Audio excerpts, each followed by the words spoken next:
Hola estimados amigos, muy buenos días, muy buenas tardes. Estamos aquí con el tremendo internacional César Secundino, un personaje de San Petrino que ha hecho historia. ¿Tu nombre completo, César? César Secundino Méndez. Así es. Oye, ¿nos puedes decir antes que todo cómo empezó o cómo empezaste tu carrera de artista? Yo empecé aquí en la Casa de la Cultura, que está frente a la plaza. En ese tiempo ahí había talleres. Yo empecé ahí estudiando guitarra. De la nada. Me llamó mucho la atención sobre todo el teatro. A mí me gustaba mucho el teatro porque tenía un tío que era director de teatro. Sí. Jorge Méndez se llama. Él traía muchas obras a Casa de la Cultura y en el auditorio las presentaba. Sí. Y desde muy pequeño, 4 o 5 años, me acuerdo que, desde que tengo memoria, me acuerdo que me llevaban ahí al teatro. Y me llamó mucho la atención. Esa era mi primera inquietud, pues, o sea, aprender a estudiar teatro, mi sueño era ser actor de teatro. Sí. Y un día hablando con mis papás, les digo, oiga, es que quiero aprender a ser actor de teatro. Y se acercan con mi tío, le dice, oye, ¿qué podemos hacer? Tiene esa inquietud el niño. Y dice, pues acérquese a la Casa de la Cultura, a lo mejor hay algún taller.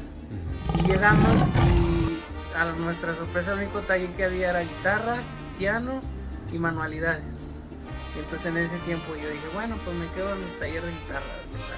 Yo tendría como unos 11 años más o menos cuando pasó así. Y ya ahí empecé en la música, ya de ahí no paró el caballo. Oye, César, creemos que empezaste primero con la guitarra. Sí. Y luego, ¿cómo nació esa inquietud por la arpa, verdad? Yo me fui de aquí, cuando terminé la secundaria, me fui a estudiar a la Escuela Superior de Música en Saltillo. Ahí empecé a estudiar guitarra clásica, me gustó mucho la música, me enganché mucho con la música. Y entonces ahí llegué a estudiar alrededor de 5 años más o menos en la Escuela Superior de Música. Y un día mi maestro de guitarra, Javier Cantú se llamaba, me dice, no, es que tienes que hacer que tu instrumento suene como si fuese un arpa. Y yo me quedé pensando y dije, pues nunca en mi vida he visto un arpa, ni la he escuchado, ni nada, ¿no? Y pues me puse a investigar cómo es que suena un arpa. Y pues en ese tiempo no existían redes sociales ni nada para tener acceso tan fácil a buscar cómo suena un instrumento. Tenías que irte a una tienda de discos, comprar un disco y saber cómo sonaba eso. Entonces ya eso hice, fui a comprar un disco. Cuando llego a mi casa pongo el disco y apenas escucho las primeras notas del arpa, y me enamoré del instrumento y digo, wow, ¿qué es esto? Quiero dedicar el resto de mi vida a ese instrumento, no sé cómo sea ni cómo lo voy a hacer, pero lo voy a hacer, ¿no? Y ya me entró esa es la determinación, ¿verdad? O sea, como la persona que ya trae su proyecto, su objetivo, lo lógico, pues es de los pocos porque costó, bueno, los que no sepan, César Secundino ha ocupado los primeros lugares en el mundo en la cuestión de concursos de arpa, ha estado en Nueva York, ¿verdad? ¿En qué países has estado, César? Pues me tocó vivir un tiempo en Europa y estando allá me tocó conocer muchos países de Europa. Me tocó conocer Bélgica, Francia, Italia, España, Rusia, Ucrania, muchos. Y en el 2018 tuve la oportunidad de ganar la competencia mundial de arpa. Y a raíz de eso me ofrecieron algunos conciertos, por ejemplo en Asia, me tocó estar también en Arabia Saudita, me tocó estar, pues sí he tenido la oportunidad y la bendición de gracias a la música conocer y sobre todo pues para nosotros es un orgullo como San Petrino, verdad, que lleven nuestra bandera ahí, verdad. Y pues a los que nos gusta el arte, yo pues soy una de las personas que me encanta mucho el arte, la literatura, todo eso. Oye, ¿y cómo ves tú la diferencia de cultura entre México y Europa? Vamos muy retrasados, ¿no? ¿O cómo ves? Lo que pasa es que yo como lo aprecié cuando salí del país, hay necesidades diferentes. Ajá. En Europa hay mucha cultura, la gente se preocupa por otro tipo de cosas, pero de igual manera cuando lo ve uno desde fuera, desde perspectiva, en nuestro país hay mucha libertad, porque incluso hay países en Europa que no tienen tanta libertad como la tenemos nosotros aquí, ¿no? Tanta libertad de expresión, tanta libertad de poder salir a la calle, hacer lo que tú quieras, decir lo que tú quieras, en la calidad humana de la gente, que es bien diferente, por ejemplo, a los alemanes, ¿no? Que están siempre en ellos, no son tan afectivos, no son tan relaciones tan humanas. Y son simplemente las necesidades de la misma sociedad, no son diferentes. Y ahí apuestan muchísimo por todo este tema cultural. Me recuerdo mucho cuando tuve la oportunidad de estar en Ucrania tocando, me llamó mucho la atención que justo estaban en un conflicto bélico entre Rusia y Ucrania, estaban tratando de llegar a un acuerdo de paz, y me llamó mucho la atención que un día antes del que yo toqué, firmaron un acuerdo ahí de paz, y el auditorio donde toqué yo era en el centro de la ciudad, en el auditorio Clear se llama. Y todavía se sentía el conflicto, ¿no? Trincheras, mucha gente, protestas, las calles grafiteadas. Y a mí, yo en mi pensamiento dije, pues, ¿quién va a ir a un concierto de arpa, no? Si acaban de tener este conflicto. Y a mi sorpresa, 30 minutos antes del concierto estaba la fila y estaba lleno el auditorio. Y es algo que me llamó mucho la atención, cómo la gente realmente allá tiene necesidad de esas cosas, ¿no? De decir, oye, voy a ir a un concierto, ¿verdad? A pesar de todo el conflicto en el que se estaban presenciando, ¿no? Oye, por ejemplo, fíjate que ahora que te noté, digo, porque eres compositor y por cierto, creo yo que yo tengo hasta cierto grado buen gusto, fíjate, y yo casi no soy muy afecto, aunque me gusta la charrería, no soy muy afecto a la música mexicana.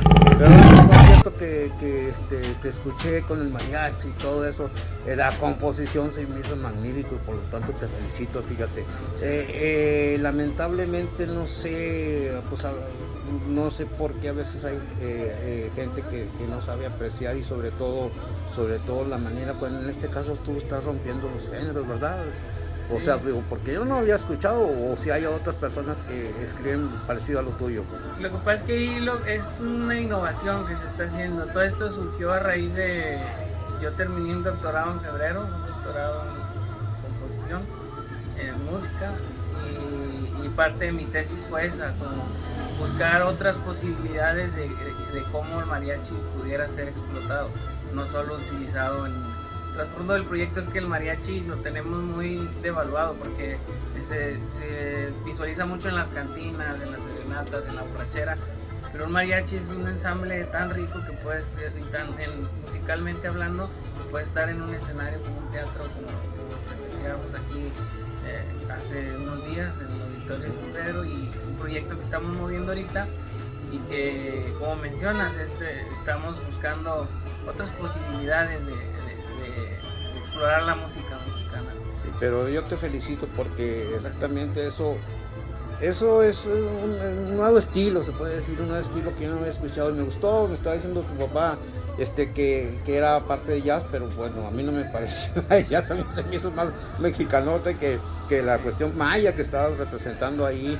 Y pues a mí me dio mucho gusto porque dije, tarde o temprano, ¿verdad? Los que no te conocen todavía, aún sobre todo la gente internacional, se van a dar cuenta de ti tarde o temprano, y sobre todo que estás joven y estás en tu pleno, entonces tienes mucho futuro. ¿Alguna otra cosa que quieras agregar, amigo? No, pues agradecer a personas como tú que se preocupan por vivir en nuestro trabajo, ¿no? Que, como tú mencionas, es picar piedra para nosotros, ¿no? Porque en este país dedicarse a las cuestiones culturales es como ir en contra de la corriente, ¿no? Digo, hay mucha gente como tú que se preocupa por apoyar, por difundir, pero al igual te topas con piedra caliche, ¿no? Que dices tú, híjole, no, era yo justo en el concierto que tuvimos hace unos días mencionaba, fuimos a uno de los teatros más importantes en México, que es el Teatro Calderón de Zacatecas, y fue muy triste ver cómo solo había 15 personas, ¿no? Digo, las 15 personas que estaban ahí disfrutaron el show y todo, pero es muy triste y es difícil a veces que ese tipo de cosas te van frenando y te van frustrando, y llegar a una ciudad aquí como San Pedro, que llegas al auditorio y casi la mitad del auditorio llena y la gente entregada y todos disfrutando del show, ¿no? Y pues, sobre todo eso, agradecer todo ese tipo de gente que se acerca y que difunde. Yo me acuerdo que aquí, haciendo un comentario nada que ver, cuando era niño, mi mamá aquí enfrente de un gimnasio, mi mamá venía aquí y nosotros nos pasábamos aquí en las maquinitas, ¿no? Jugando. Aquí, sí, ya tenía. Bueno, es una anécdota, qué bueno que venían las mis maquinitas. Sí, ahí nos la pasábamos Sí. jugando mi hermano y yo. Qué razón. Vamos por el tigre, vamos por el Sí, tigre. una anécdota que no me la Sí, no, aquí conozco muchos jóvenes que estuvieron aquí, se acuerdan y dicen, ¿dónde están las máquinas? Y dije, no, pues ya las vendimos, ya están obsoletas. No, pues muchas gracias, César, estaba yo viendo alguna otra cosa más que quieras agregar, ¿te acuerdas o qué? No, pues un saludo a toda mi familia sanpetrina. Así Esperamos es. vernos pronto por acá en seguir compartiendo música con ustedes. Bueno, estimados amigos que nos siguen aquí, pues le damos las gracias y ya saben que nuevamente y le damos las gracias a César porque es una persona sencilla, humilde y eso para mí lo hace más grande, su talento, su forma de ser, su genialidad en la música, bueno, todo, entre, Sí, ¿verdad? Como dice, entre lo mejor de lo que hay y sobre todo nuestro máximo orgullo que es San Petrino. Hasta luego, bye bye.